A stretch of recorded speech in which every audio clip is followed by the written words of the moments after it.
ਅਕਾਲੀ ਦਲ ਦੇ ਜਿਹੜੇ ਇੱਕ ਆਗੂ ਰਹੇ ਨੇ ਬੀਬੀ ਜਗੀਰ ਕੌਰ ਜਿਹੜੇ ਐਸਜੀਪੀਸੀ ਦੇ ਐਤਕੀ ਮੈਂਬਰ ਵੀ ਦੇ ਵਜੋਂ ਜਿਹੜੇ ਪ੍ਰਧਾਨਗੀ ਵਾਸਤੇ ਉਹਨਾਂ ਨੇ ਚੋਣਾਂ ਦੇ ਹੱਥ ਉੱਚਾ ਕੀਤਾ ਸੀਗਾ ਤੇ ਉਹ ਖੈਰ ਕਿਸੇ ਵੀ ਕਾਰਨ ਹੁਣ ਕਹਿ ਸਕਦੇ ਆ ਵੀ ਉਹ ਤਾਂ ਬੜੀ ਜਦੋਜਹਿਦ ਸੀਗੀ, ਹਾਰ ਗਏ। ਪਰ ਗੱਲ ਜੇ ਕਰੀਏ, ਉਹਨਾਂ ਨੇ ਇੱਕ ਗੱਲ ਕਹੀ ਸੀ ਕਿ ਰਾਜਨੀਤੀ ਜਿਹੜਾ ਉਹ ਮਜੀਠੀਆ ਨੂੰ ਆਂਦੀ ਹੈ, ਸੁਖਬੀਰ ਬਾਦਲ ਦਾ ਬਿਜ਼ਨਸਮੈਨ ਨੇ। ਬੀਬੀ ਜਗੀਰ ਕੌਰ ਦਾ ਜੋ ਐਨਾਲਿਸਿਸ ਹੈਗਾ, ਉਹਨਾਂ ਦਾ ਜੋ ਪਰਸਨਲ ਐਕਸਪੀਰੀਅੰਸ ਰਿਹਾ, ਮੈਂ ਸਮਝਦਾ ਉਹਦੇ ਵਿੱਚੋਂ ਉਹਨਾਂ ਨੇ ਕਮੈਂਟ ਕੀਤਾ ਹੈ ਕਿ ਅਸਲੀ ਪੋਲੀਟੀਸ਼ੀਅਨ ਜਿਹੜਾ ਹੈ ਵਿਕਰਮ ਮਜੀਠੀਆ ਹੈ ਤੇ ਸੁਖਬੀਰ ਬਾਦਲ ਪੋਲੀਟੀਸ਼ੀਅਨ ਨਹੀਂ ਹੈ। ਦੇ ਵਿੱਚ ਜੇ ਸ਼੍ਰੋਮਣੀ ਅਕਾਲੀ ਦਲ ਬਾਦਲ ਜਿਹੜਾ ਹੈਗਾ ਉਹ ਸ਼੍ਰੋਮਣੀ ਅਕਾਲੀ ਦਲ ਮਜੀਠੀਆ ਨਾ ਬਣ ਜਾਏ, ਇਹ ਵੀ ਸਾਨੂੰ ਦੇਖਣ ਨੂੰ ਮਿਲ ਸਕਦਾ ਹੈ। ਤੁਹਾਨੂੰ ਲੱਗਦਾ ਕਿ ਬੀਬੀ ਜਗੀਰ ਕੌਰ ਇਹਨਾਂ ਸਾਰੀਆਂ ਗੱਲਾਂ ਤੋਂ, ਖਾਸ ਕਰਕੇ ਹਰਸਿਮਰਤ ਬਾਦਲ ਦੇ ਨਾਲ ਜਿਹੜੀ ਇੱਕ ਤਲੱਕੀ ਸੀ, ਉਸ ਨੂੰ ਵੀ ਲੈ ਕੇ ਕਿਤੇ ਨਾ ਕਿਤੇ ਐਕਸ਼ਨ ਜਿਹੜਾ ਹੋਇਆ ਹੋ ਸਕਦਾ, ਇਹ ਉਹਨਾਂ ਦਾ ਵਖਰੇਵਾਂ ਜਿਹੜਾ ਹੋਇਆ ਹੋ ਸਕਦਾ? ਇਹ ਜਿਹੜੀ ਮਤਲਬ ਇੱਕ ਸ਼ਿਫਟ ਹੋਈ ਹੈ ਅਕਾਲੀ ਪੋਲਿਟਿਕਸ ਦੇ ਵਿੱਚ, ਇਹਨੂੰ ਸ਼ਿਫਟ ਹੀ ਕਹਾਂਗੇ ਆਪਾਂ ਵੀ ਫਰੋਮ ਟ੍ਰੈਡੀਸ਼ਨਲ ਜਿਹੜੇ ਪ੍ਰਕਾਸ਼ ਸਿੰਘ ਬਾਦਲ ਦੇ ਲਾਇਲਿਸਟ ਹੈਗੇ ਆ, ਉਹਨਾਂ ਤੋਂ ਹਟ ਕੇ ਹੁਣ ਨਵੇਂ ਲਾਇਲਿਸਟ ਜਿਹੜੇ ਖੜੇ ਕੀਤੇ ਜਾ ਰਹੇ ਹੈ ਮਜੀਠੀਆ ਕਲੈਨ ਦੇ। ਮੈਂ ਤਾਂ ਇਹ ਕਹਾਂਗਾ ਕਿ ਮਜੀਠੀਆ ਕਲੈਨ ਦੇ ਲਾਇਲਿਸਟ ਹੈਗੇ ਆ ਤੇ ਉਹ ਇੱਕ ਨਾ ਇੱਕ ਦਿਨ ਆਪਣਾ ਰੰਗ ਦਿਖਾਣਗੇ ਤੇ ਅਲਟੀਮੇਟਲੀ ਆਪਾਂ ਦੇਖਾਂਗੇ ਕਿ ਵੀ ਇਹ ਅਕਾਲੀ ਦਲ ਮਜੀਠੀਆ ਬਣੇਗਾ। ਇਹ ਬਾਦਲ ਜਿਹੜੇ ਆ ਬੜੀ ਕਮਜ਼ੋਰ ਵਿਕਟ ਦੇ ਉੱਪਰ ਦੇਖਣ ਨੂੰ ਆਪਾਂ ਨੂੰ ਮਿਲਣਗੇ ਤੇ ਉਹਨਾਂ ਦੇ ਕੋਲੋਂ ਉਹ ਗ੍ਰੈਬ ਕਰ ਲੈਣਗੇ ਪਾਵਰ। ਇਹ ਆਪਾਂ ਦੇਖਾਂਗੇ ਆਉਣ ਵਾਲੇ 5-10 ਸਾਲਾਂ ਦੇ।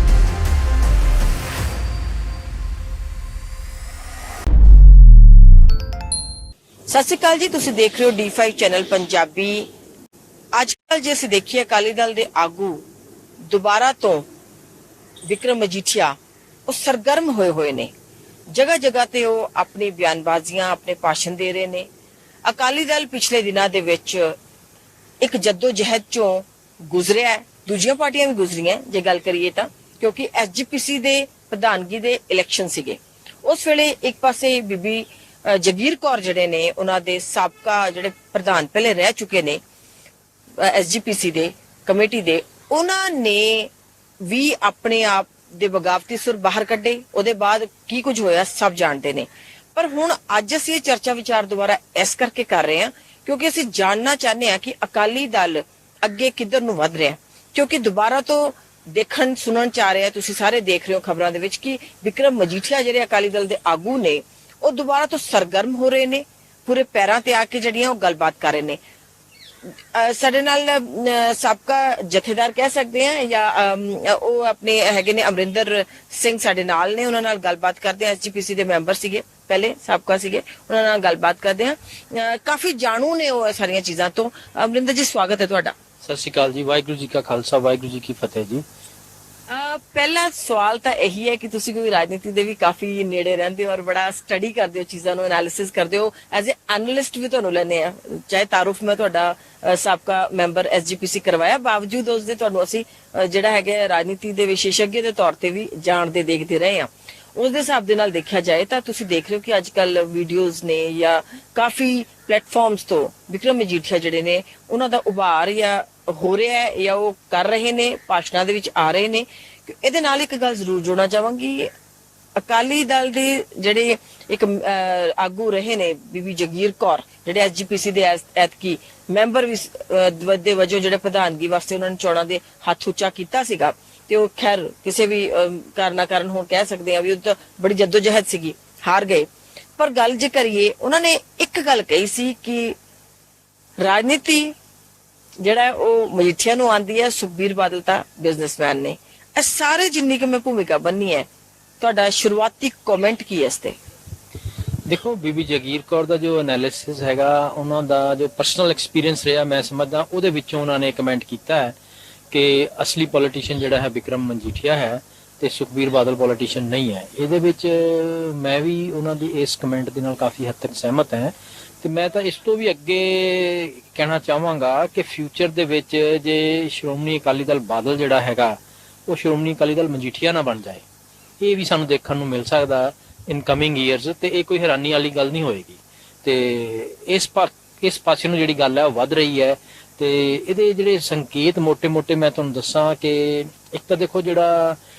ਦਿੱਲੀ ਗੁਰਦੁਆਰਾ ਪ੍ਰਬੰਧਕ ਕਮੇਟੀ ਹੈ ਉਹਦੇ ਵਿੱਚ ਮਜੀਠੀਆ ਜਿਹੜਾ ਫੈਮਿਲੀ ਹੈ ਉਹਨਾਂ ਦੀ ਪੂਰੀ ਪਕੜ ਹੈ।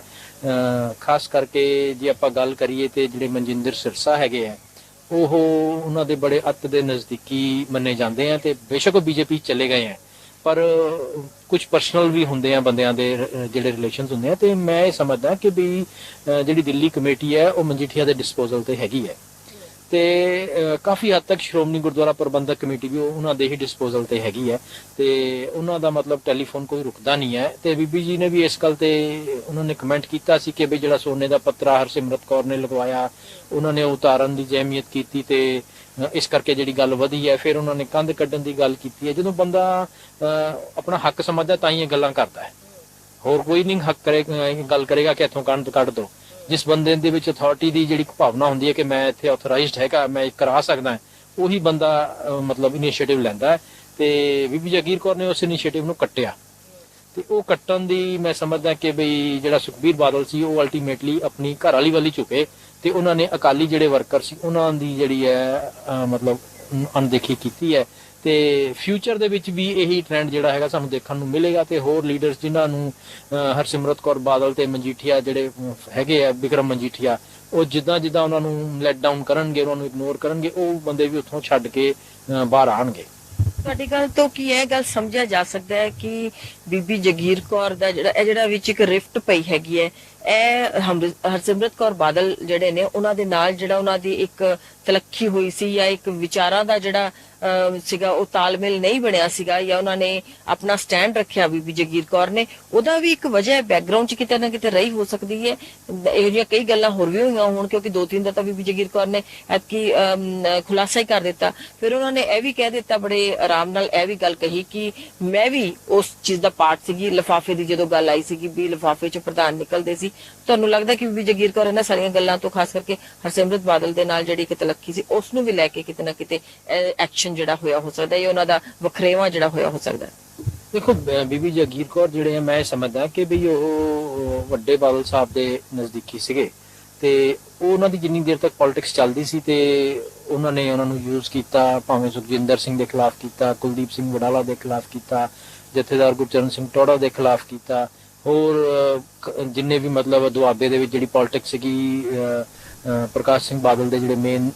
ਸਿਪਾ ਸਲਾਰ ਬੀਬੀ ਜਗੀਰ ਕੌਰ ਹੀ ਬਣੇ ਰਹੇ ਪਿਛਲੇ ਲੰਬੇ ਸਮੇਂ ਤੋਂ ਤੇ ਹਰਸਿਮਰਤ ਕੌਰ ਬਾਦਲ ਤੇ ਮਜੀਠੀਆ ਕਲੈਨ ਦੇ ਵਿੱਚ ਇੰਟਰੋਡਿਊਸ ਹੋਣ ਦੇ ਨਾਲ ਉਹ ਆਪਣੀ ਜਗ੍ਹਾ ਬਣਾ ਰਹੇ ਆ ਅਕਾਲੀ ਦਲ ਦੇ ਵਿੱਚ ਤੇ ਐਜ਼ਰਟ ਕਰ ਰਹੇ ਆ ਤੇ ਜਿੱਦਾਂ ਜਿੱਦਾਂ ਉਹ ਐਜ਼ਰਟ ਕਰਨਗੇ ਤੇ ਜਿਹੜੇ ਟ੍ਰੈਡੀਸ਼ਨਲ ਰਵਾਇਤੀ ਪ੍ਰਕਾਸ਼ ਸਿੰਘ ਬਾਦਲ ਦੇ ਜਿਹੜੇ ਸਪੋਰਟਰਸ ਹੈਗੇ ਆ ਉਹ ਬੰਦੇ ਜਿਹੜੇ ਆ ਇਗਨੋਰ ਹੋਣਗੇ ਤੇ ਲੈਟ ਡਾਊਨ ਹੋਣਗੇ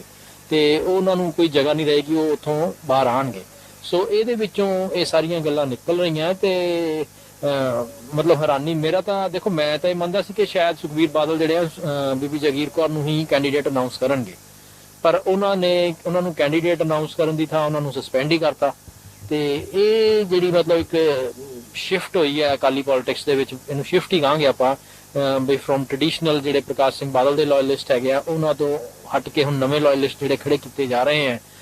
ਮਜੀਠੀਆ ਕਲੈਨ ਦੇ ਮੈਂ ਤਾਂ ਇਹ ਕਹਾਂਗਾ ਕਿ ਮਜੀਠੀਆ ਕਲੈਨ ਦੇ ਲਾਇਲਿਸਟ ਹੈਗੇ ਆ ਤੇ ਉਹ ਇੱਕ ਨਾ ਇੱਕ ਦਿਨ ਆਪਣਾ ਰੰਗ ਦਿਖਾਣਗੇ ਤੇ ਅਲਟੀਮੇਟਲੀ ਆਪਾਂ ਦੇਖਾਂਗੇ ਕਿ ਵੀ ਇਹ ਅਕਾਲੀ ਦਲ ਮਜੀਠੀਆ ਬਣੇਗਾ।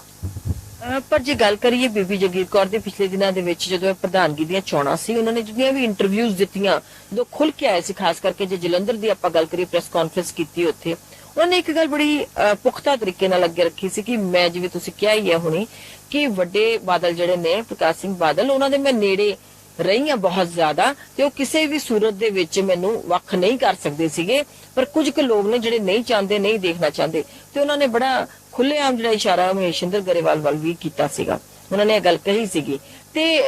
ਕੀ ਮਤਲਬ ਸਿਨੈਰੀਓ ਹੈਗਾ ਸਾਰਾ ਦਾ ਸਾਰਾ ਕੀ ਇਸ ਤਰ੍ਹਾਂ ਹੋ ਸਕਦਾ ਹੈ ਕਿ ਕੁਝ ਓਵਰਹਾਲਿੰਗ ਚੱਲ ਰਹੀ ਹੈ ਅਕਾਲੀ ਦਲ ਦੇ ਵਿੱਚ ਕਿਉਂਕਿ ਡੈਫੀਨੇਟਲੀ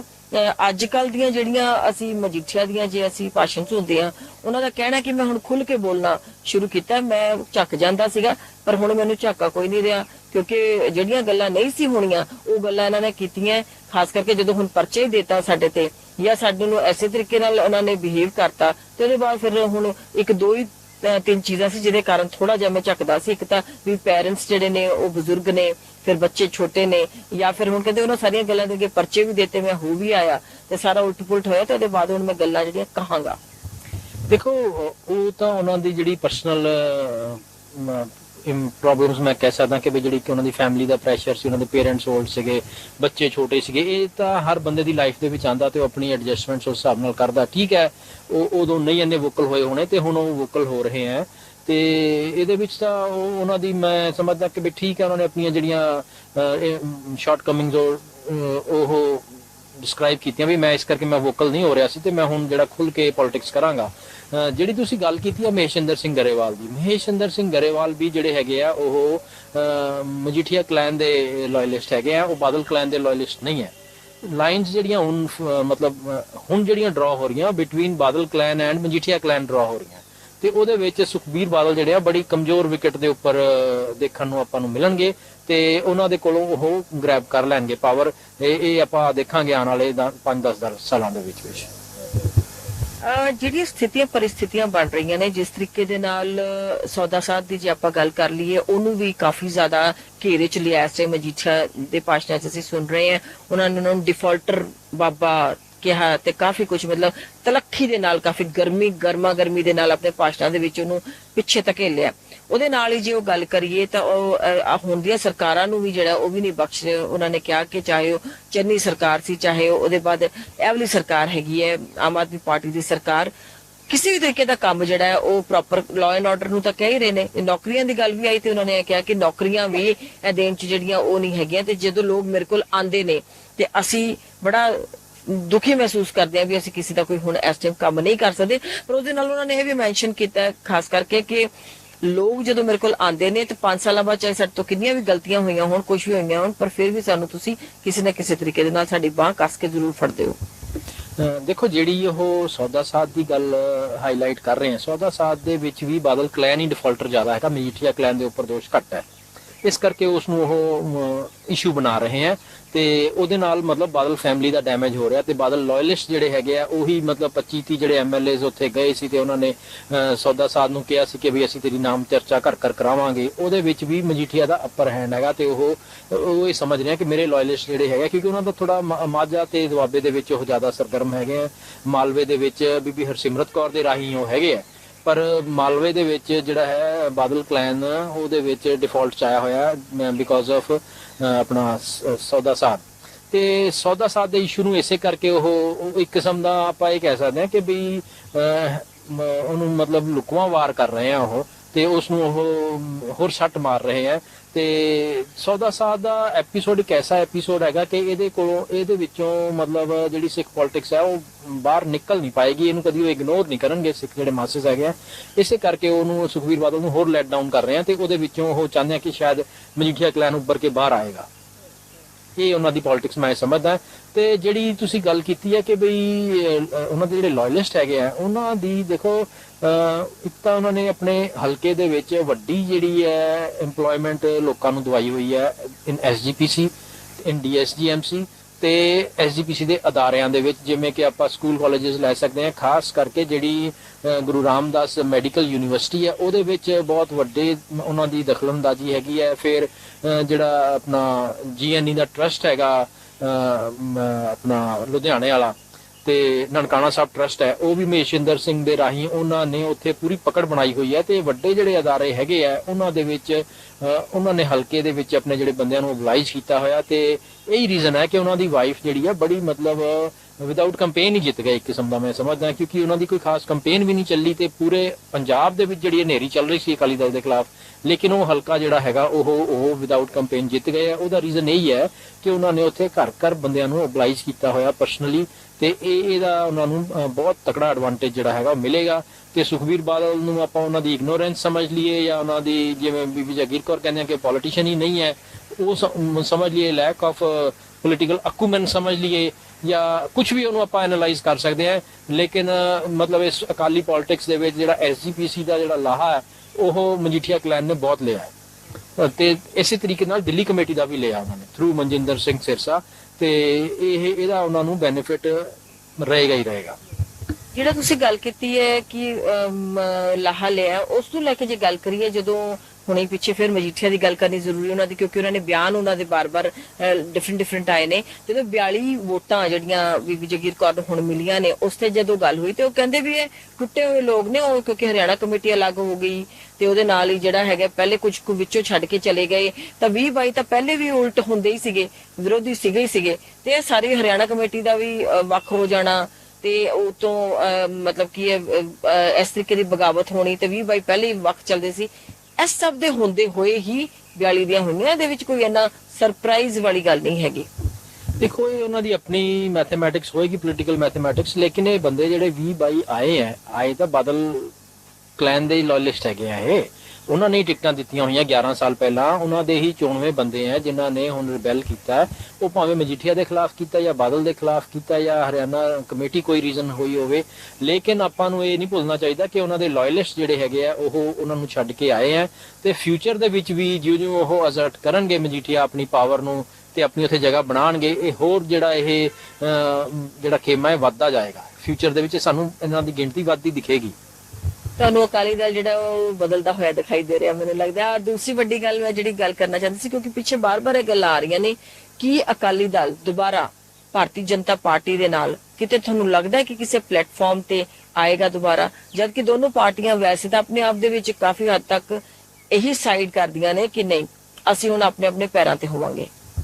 ਦੇਖੋ nothing is impossible in politics. ਇਸ ਐਡੇਜ ਨੂੰ ਜੇ ਆਪਾਂ ਦੇਖਦੇ ਹਾਂ ਤੇ ਪਹਿਲਾਂ ਜਦੋਂ ਅਕਾਲੀ ਦਲ ਆਪਣਾ ਹਾਊਸ ਇਨ ਆਰਡਰ ਕਰ ਲੇਗਾ, ਇਨ ਕੇਸ ਮਜੀਠੀਆ ਐਜ਼ਰਟ ਕਰ ਜਾਂਦੇ ਆ ਜਾਂ ਸਿਮਰਤ ਬਾਦਲ ਪ੍ਰਧਾਨ ਬਣ ਜਾਂਦੇ ਆ ਜਾਂ ਮਜੀਠੀਆ ਪ੍ਰਧਾਨ ਬਣ ਜਾਂਦੇ ਆ, ਤੇ ਫਿਰ ਇਹ ਸੰਭਾਵਨਾਵਾਂ ਬਹੁਤ ਵੱਧ ਜਾਣਗੀਆਂ ਬੀਜੇਪੀ ਦੇ ਨਾਲ ਅਲਾਈਅੰਸ ਦੀਆਂ। ਤੇ ਜਿੰਨੀ ਦੇਰ ਤੱਕ ਸੁਖਬੀਰ ਬਾਦਲ ਜਿਹੜੇ ਹੈਗੇ ਆ, ਮੈਂ ਸਮਝਦਾ ਉਨੀ ਦੇਰ ਤੱਕ ਇਹ ਇਹਦੇ ਮੱਧਮ ਹੀ ਰਹਿਣਗੀਆਂ। ਹਾਂ, ਉਹ ਉਨੀ ਦੇਰ ਤੱਕ ਬੀਜੇਪੀ ਦੇ ਨਾਲ ਥੋੜੀ ਕਨਫਰੰਟੇਸ਼ਨ ਸ਼ੋ ਕਰਦੇ ਰਹਿਣਗੇ। ਤੇ ਕਿਉਂਕਿ ਪਤਾ ਸੁਖਬੀਰ ਬਾਦਲ ਨੂੰ ਵੀ ਹੈ, ਐਸੀ ਗੱਲ ਨਹੀਂ ਹੈ ਕਿ ਉਹ ਅੰਡਰਸਟੈਂਡ ਨਹੀਂ ਕਰ ਰਹੇ, ਪਰ ਉਹ ਮੈਂ ਸਮਝਦਾ ਕਿ ਉਹ ਹੈਲਪਲੈਸ ਹੈਗੇ ਇਸ ਵੇਲੇ। ਬਹੁਤ ਵੱਡੀ ਗੱਲ ਕਹਿ ਰਹੇ ਹੋ ਤੁਸੀਂ ਕਿ ਸੁਖਬੀਰ ਬਾਦਲ ਜਿਹੜੇ ਨੂੰ ਥੋੜੇ ਹੈਲਪਲੈਸ ਹੈਗੇ ਆ ਇਸ ਮਾਮਲੇ ਦੇ ਵਿੱਚ, ਤੇ ਅਕਾਲੀ ਦਲ ਦੀ ਜਿਹੜੀ ਸ਼ਕਲ ਜਿਹੜੀ ਆਉਣ ਵਾਲੇ ਦਿਨਾਂ ਦੇ ਵਿੱਚ ਸ਼ਾਇਦ ਬਦਲਣ ਵਾਲੀ ਹੈ ਔਰ ਉਹਦੀ ਕਿਤੇ ਨਾ ਕਿਤੇ ਚੜ੍ਹਨ ਜਿਹੜੀ ਦਿਖਾਈ ਦੇ ਰਹੀ ਪਿਛਲੇ 2-3 ਦਿਨ ਤੋਂ। ਕਿਉਂਕਿ ਜਦ ਵਿਕਰਮ ਮਜੀਠੀਆ ਨੂੰ ਅਸੀਂ ਡਿਫਾਈਨ ਕਰੀਏ ਤਾਂ ਉਹ ਕਾਫੀ ਹੱਦ ਤੱਕ ਆਪਣੇ ਆਪ ਨੂੰ ਦੁਬਾਰਾ ਮਤਲਬ ਬੋਲ ਰਹੇ ਨੇ, ਉਭਰ ਰਹੇ ਨੇ ਆਪਣੇ ਆਪ ਨੂੰ। ਹੁਣ ਕਿੱਥੇ ਤੱਕ ਇਹ ਗੱਲਾਂ ਜਾਂਦੀਆਂ ਉਹ ਵੱਖ ਗੱਲ ਹੈ, ਪਰ ਜੇ ਆਪਾਂ ਅਕਾਲੀ ਦਲ ਨੂੰ ਪੁਰਾਣੇ ਪਰਿਪੇਖ ਦੇ ਵਿੱਚ ਦੇਖੀਏ ਤੇ ਹੁਣ ਇੱਕ ਪਾਸੇ ਕਿਤੇ ਨਾ ਕਿਤੇ ਵੱਡੇ ਬਾਦਲ ਸਾਹਿਬ ਨੂੰ ਦੇਖੀਏ, ਸੁਖਬੀਰ ਬਾਦਲ ਨੂੰ ਦੇਖੀਏ, ਫਿਰ ਹਰਸਿਮਰਤ ਬਾਦਲ ਨੂੰ ਦੇਖੀਏ, ਕੀ ਕੋਈ ਨਵੀਆਂ ਪਰਿਭਾਸ਼ਾ ਤੁਸੀਂ ਇਹਨੂੰ ਦੇ ਸਕਦੇ ਹੋ ਕਿਸੇ ਤਰੀਕੇ ਦੇ ਨਾਲ, ਕਿਸੇ ਹੋਰ ਤਰੀਕੇ ਦੀ ਪਰਿਭਾਸ਼ਾ? ਕਿਉਂਕਿ ਪਿਛਲੇ ਇਲੈਕਸ਼ਨ ਦੇ ਵਿੱਚ ਜਿਹੜੇ ਮੁੱਦੇ ਸੀਗੇ ਉਹ ਮੁੱਦੇ ਉਹਨਾਂ ਤੋਂ ਪਿੰਡ ਕਿਵੇਂ ਛੁੱਟੇਗਾ ਇਹਨਾਂ ਦਾ? ਦੇਖੋ ਟ੍ਰੈਡੀਸ਼ਨਲ ਜਿਹੜਾ ਅਕਾਲੀ ਦਲ ਹੈਗਾ ਉਹ ਪੰਥਕ ਪੋਲਿਟਿਕਸ ਦੇ ਉੱਪਰ ਬੇਸਡ ਸੀਗੀ ਪਾਰਟੀ, ਤੇ ਅਸੀਂ ਦੇਖਿਆ ਕਿ 1996 ਦੇ ਵਿੱਚ ਵੱਡੇ ਬਾਦਲ ਸਾਹਿਬ ਜਦੋਂ ਹੈਲਮ ਆਫ ਅਫੇਅਰਸ ਤੇ ਸੀਗੇ, ਉਹਨਾਂ ਨੇ ਮੋਗਾ ਕਾਨਫਰੰਸ ਦੇ ਵਿੱਚ ਇਸ ਨੂੰ ਪੰਥਕ ਪਾਰਟੀ ਬਣਾਤਾ। ਤੇ ਜਦੋਂ ਹੁਣ ਇਹ ਟ੍ਰਾਂਜੀਸ਼ਨ ਅੱਗੇ ਮੈਂ ਦੇਖ ਰਿਹਾ ਕਿ ਜਿਹੜੀ ਫਿਊਚਰ ਟ੍ਰਾਂਜੀਸ਼ਨ ਹੈਗੀ ਆ ਉਹਦੇ ਵਿੱਚ ਸਾਨੂੰ ਇਹ ਨਹੀਂ ਭੁੱਲਣਾ ਚਾਹੀਦਾ ਕਿ ਬਈ ਇਹਦੇ ਵਿੱਚ ਹੁਣ ਵੀ ਜਿਹੜੇ ਆਪਾਂ ਦੇਖੀਏ ਤੇ 3 ਜਿਹੜੇ ਐਮਐਲਏਜ਼ ਹੈਗੇ ਆ ਉਹਦੇ ਚੋਂ ਇੱਕ ਜਿਹੜੇ ਹੈਗੇ ਨਿਰੰਕਾਰੀ ਸੈਕਟ ਨਾਲ ਅਲਾਈਨਡ ਹੈਗੇ ਆ ਤੇ ਇੱਕ ਰਾਧਾ ਸਵਾਮੀ ਸੈਕਟ ਨਾਲ ਅਲਾਈਨਡ ਹੈਗੇ ਆ, ਤੇ ਉਹ ਜਿਹੜੀ ਹੈ ਮਤਲਬ ਪੰਥਕ ਪੋਲਿਟਿਕਸ ਤੋਂ ਕੋਹਾਂ ਦੂਰ ਦੀਆਂ ਗੱਲਾਂ ਹੈਗੀਆਂ। ਤੇ ਜਦੋਂ ਇੱਧਰ ਨੂੰ ਗੱਲ ਵੱਧ ਰਹੀ ਹੈ ਤੇ ਫਿਊਚਰ ਦੇ ਵਿੱਚ ਵੀ ਇੱਧਰ ਨੂੰ ਹੀ ਵੱਧਦੀ ਸਾਨੂੰ ਦਿਖੇਗੀ, ਤੇ ਜਿਹੜੀ ਟ੍ਰੈਡੀਸ਼ਨਲ ਅਕਾਲੀ ਪੋਲਿਟਿਕਸ ਹੈਗੀ ਆ ਉਹ ਬਿਲਕੁਲ ਹਾਸ਼ੀਏ ਤੇ ਪਹੁੰਚ ਜਾਏਗੀ। ਉਹ ਉੱਥੇ ਬਹੁਤ ਵੱਡਾ ਵੈਕਿਊਮ ਜਿਹੜਾ ਹੈਗਾ ਉਹ ਦੇਖਣ ਨੂੰ ਮਿਲ ਰਿਹਾ, ਤੇ ਇਹ ਵੈਕਿਊਮ ਮੈਂ ਸਮਝਦਾ ਜੇ ਹੋਰ ਵਧੇਗਾ। ਜਦੋਂ ਹੁਣੀ ਜਿਹੜੇ ਇੱਕ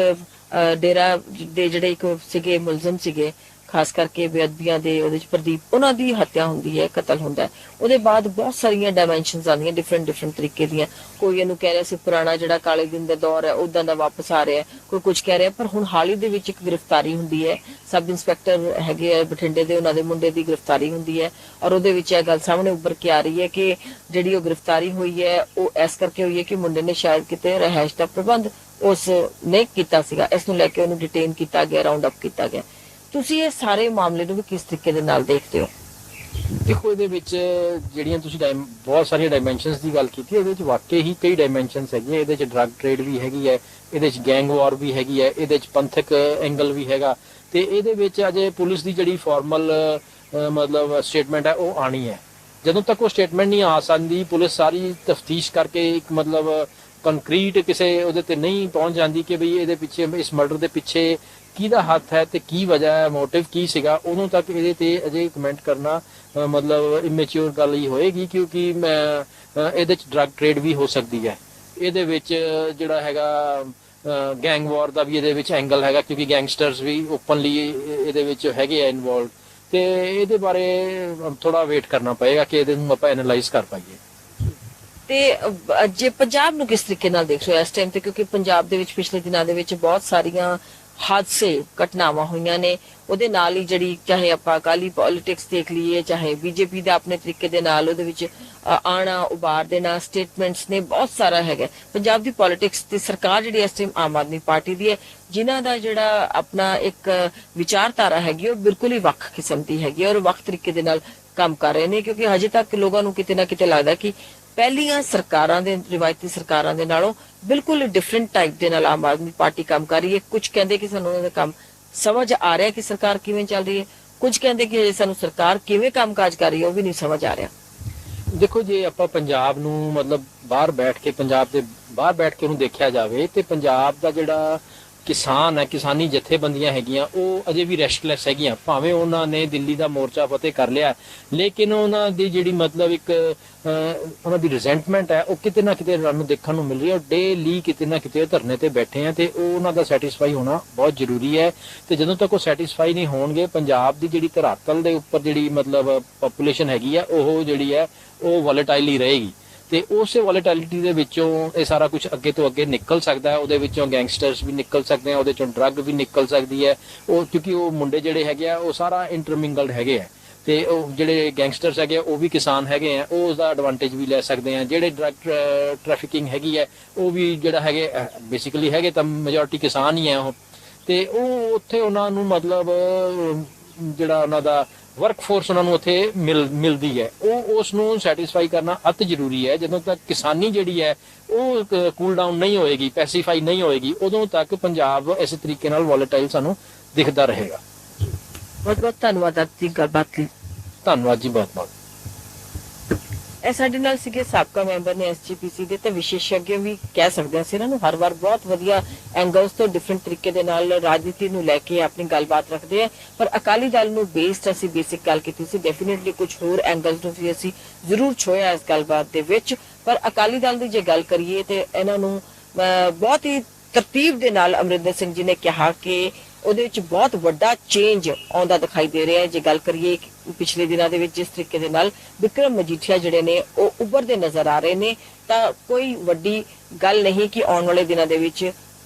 ਜਿਹੜੇ ਵਿਕਰਮ ਮਜੀਠੀਆ ਨੇ ਉਹ ਅਕਾਲੀ ਦਲ 'ਚ ਆਪਣਾ ਇੱਕ ਵਿਸ਼ੇਸ਼ ਥਾਂ ਵੀ ਬਣਾ ਸਕਦੇ ਤੇ ਉੱਭਰ ਕੇ ਪੂਰੇ ਤਰੀਕੇ ਦੇ ਨਾਲ ਉਸ ਨੂੰ ਲੀਡ ਕਰਨ ਦੀ ਕਿਸੇ ਤਰਤੀਬ ਦੇ ਵਿੱਚ ਵੀ ਆ ਸਕਦੇ ਆ। ਪਰ ਆਉਣ ਵਾਲੇ ਦਿਨਾਂ ਦੇ ਵਿੱਚ ਹੁੰਦਾ ਕੀ ਹੈ ਉਹ ਤਾਂ ਅਜੇ ਵਕਤ ਹੀ ਦੱਸੇਗਾ। ਪਰ ਫॉर द ਟਾਈਮ ਬੀਇੰਗ ਜਿਹੜੀਆਂ ਚੀਜ਼ਾਂ ਚੱਲ ਰਹੀਆਂ ਨੇ ਉਹ ਕਾਫੀ ਹੱਦ ਤੱਕ ਇਹਨਾਂ ਸਾਰੀਆਂ ਚੀਜ਼ਾਂ ਵੱਲ ਇਸ਼ਾਰਾ ਜ਼ਰੂਰ ਕਰਦੀਆਂ ਨੇ।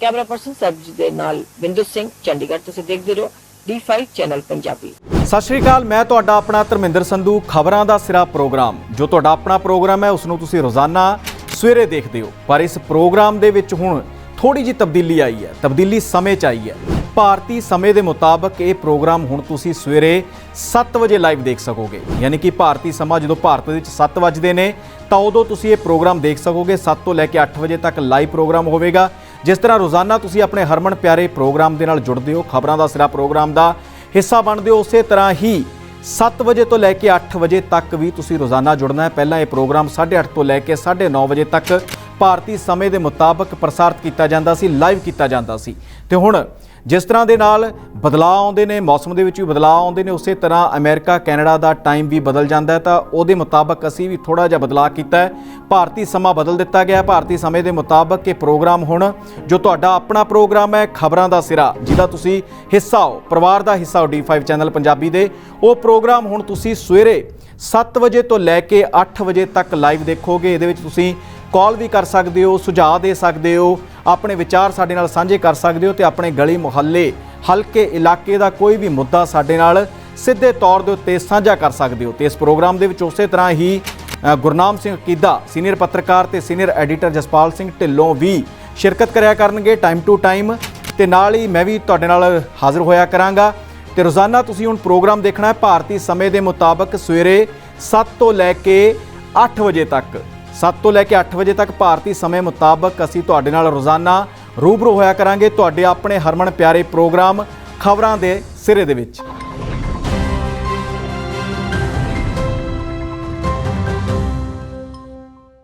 ਹੋਏਗੀ ਕਿਸਾਨਾਂ ਦੀ ਗੱਲ, ਨਵੀਂ ਖੇਤੀ ਮਸ਼ੀਨਾਂ, ਬੀਜਾਂ ਤੇ ਬਾਗਾਂ ਦੀ ਗੱਲ ਲੈ ਕੇ ਚੱਲਾਂਗੇ ਤੁਹਾਨੂੰ ਰੰਗਲੇ ਪੰਜਾਬ ਦੇ ਖੇਤਾਂ ਵੱਲ। ਦੇਖਣਾ ਨਾ ਭੁੱਲਣਾ ਸਾਡਾ ਖਾਸ programme farming with Amarjeet Waraich, ਸੋਮਵਾਰ ਤੋਂ ਸ਼ੁੱਕਰਵਾਰ ਸਵੇਰੇ 7:30 ਵਜੇ D5 ਚੈਨਲ ਪੰਜਾਬੀ ਤੇ। ਕੀ ਹੁੰਦੀ ਹੈ ਜਮਾਬੰਦੀ, ਕਿਵੇਂ ਬਣਦੀ ਹੈ ਵਸੀਅਤ, ਜ਼ਮੀਨ ਜਾਇਦਾਦ ਦੇ ਹਰ ਮਸਲੇ ਤੇ ਕਰਾਂਗੇ ਚਰਚਾ। ਦੇਖਣਾ ਨਾ ਭੁੱਲਣਾ ਸਾਡਾ ਖਾਸ programme naibtehsildar.com। D5 channel Punjabi ਹੁਣੇ ਸਬਸਕ੍ਰਾਈਬ ਕਰੋ, ਬੈਲ ਆਈਕਨ ਤੇ ਕਲਿੱਕ ਕਰੋ।